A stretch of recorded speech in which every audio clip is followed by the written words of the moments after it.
Because... Dickus?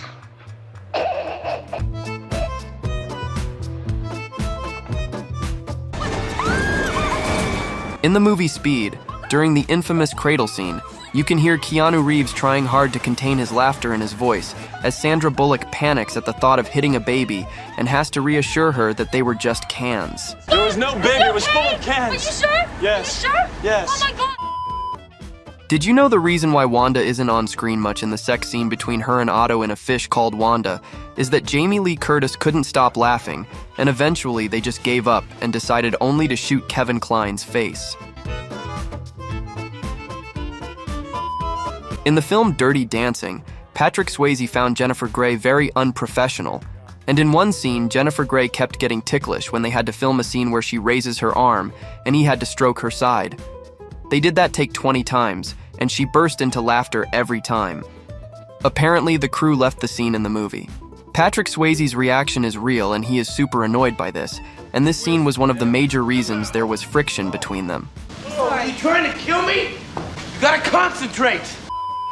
In Rogue One, Alan Tudyk actually slapped Diego Luna for real. Although Luna seems in pain, he's actually hiding his laughter with a face palm. He is taking us to... Quiet! And there's a fresh one if you mouth off again.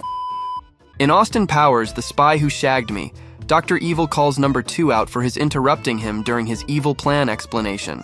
He then bounces a giant rubber ball representing Earth at his head repeatedly, taunting him the whole time. You gonna cry? Huh? Yeah, see, you're gonna cry, huh? You're a big man now, huh? Even though Dr. Evil is making fun of him for crying, Rob Lowe laughs throughout the entire scene. Yeah, thought so. In Dr. Strangelove, Peter Bull starts giggling quietly while he watches Peter Sellers improvise a funny scene where he battles his evil hand. He regained his composure quickly after 2 or 3 seconds, so the scene could still be used. In Monty Python's Life of Brian, during the Biggest Dickus scene, the extras playing the guards were told that the scene would be serious and that they had to keep straight faces or they would be sacked. I have a very great friend in Rome called Biggest Dickus. Silence! What is all this insolence? But Michael Palin, known for his antics, pushed his performance to the extreme to crack them up, and it ended up as one of the funniest scenes in the entire film. Biggest Dickus? In The Naked Gun, after Barbara Bush hits her head on the table, Richard Griffith first covers his mouth, then turns his face to hide his laughter. Watch your head. The scene in The Graduate, when Dustin Hoffman's character grabs Anne Bancroft's breast, was improvised by Hoffman. He could not control his laughter, which is why he walked away and started banging his head on the wall.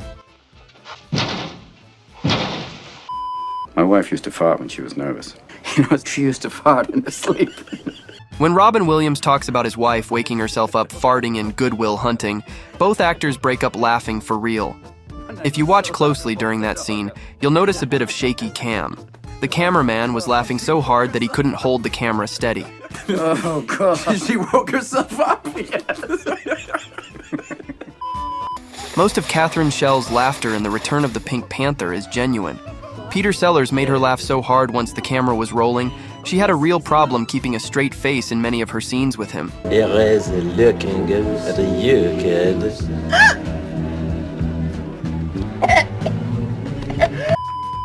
Due to a miscommunication on the set of The Hateful Eight, Kurt Russell accidentally smashed a 140-year-old antique guitar instead of the prop. Music time's over. You can see Jennifer looking in the direction of the director with a shocked look on her face when Kurt smashed the guitar. Director Quentin Tarantino kept Jennifer Lee's genuine reaction in the film, although some people who watched the movie felt that something was off about that moment. In Ace Ventura, Pet Detective, Courtney Cox tries and almost succeeds in looking solemn when Jim Carrey acts out a button hook pattern in super slow-mo. She nearly cracks when he does an instant replay and bounces off the doctor's shoulder. Additionally, during those scenes, when Ace slams his head into a chair after drinking from a fountain, if you look closely, the doctor with Courtney can be seen chuckling too. In Napoleon Dynamite, when Pedro's cousins scare off the bullies who were trying to take another kid's bike, you can see that the kid is clearly cracking up at the end of the scene.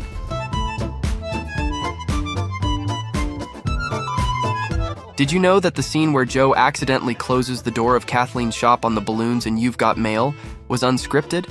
Tom Hanks actually did that and ad-libbed the line. Good thing it wasn't the fish. The ad-lib, as well as the reaction shot of Ryan and other cast members laughing, was left in the movie. Good thing it wasn't the fish. A famous example occurs in The Wizard of Oz. When Bert Lahr makes his first appearance, Judy Garland hides behind Toto. This looks like it's because she's frightened, but in actuality, she was just trying to cover up the fact that she was laughing at Lahr. Is my nose bleeding? Well, of course not.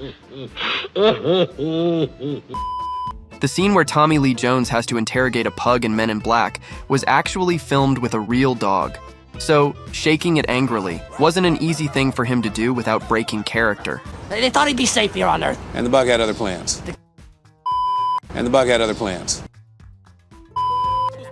Did you know that the most annoying sound in the world scene from Dumb and Dumber was not in the script and was ad-libbed by Jim Carrey?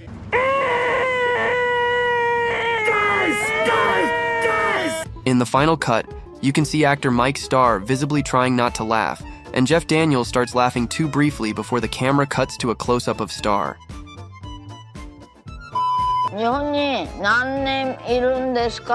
Lost in Translation features a scene with Bill Murray talking to an elderly Japanese woman in a hospital waiting room. Nearby are two extras who are nearly bursting from trying not to laugh. Japan after. Murray appears to notice them and goes even further, trying to provoke a reaction from them.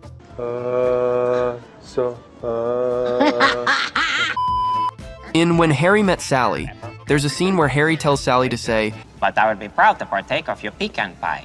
Meg Ryan briefly looks surprised and glances away from Billy Crystal. This is because Crystal ad-libbed the line, and Ryan looked to the director to see what she should do. But I would be proud to partake of your pecan pie. Oh, no. In It's a Wonderful Life, when a crew member dropped some props during filming, resulting in a clattering crash, Thomas Mitchell ad-libbed a line, causing Jimmy Stewart to crack up. I'm all right. In this scene from Back to School, the script called for Jason to sit quietly and look disgusted at his dad's secretary taking notes in class, but actor Keith Gordon simply could not stop cracking up. They decided to throw it in since it works just as well that Jason is laughing in frustrated disbelief instead. In Men in Black 2, when David Cross's character offers J and K some mini pizzas and they respond with serious faces, you can see Tommy Lee Jones's mouth twitching as he tries not to break character. You guys want some mini pizzas? Like mini bagels with pizza stuff on them? At the beginning of Full Metal Jacket, when Gunnery Sergeant Hartman is yelling at the men, Pyle starts to crack up for real. This was unintentional on Vincent D'Onofrio's part, but they continued with the scene. You're so ugly you could be a modern art masterpiece. What's your name, fat body?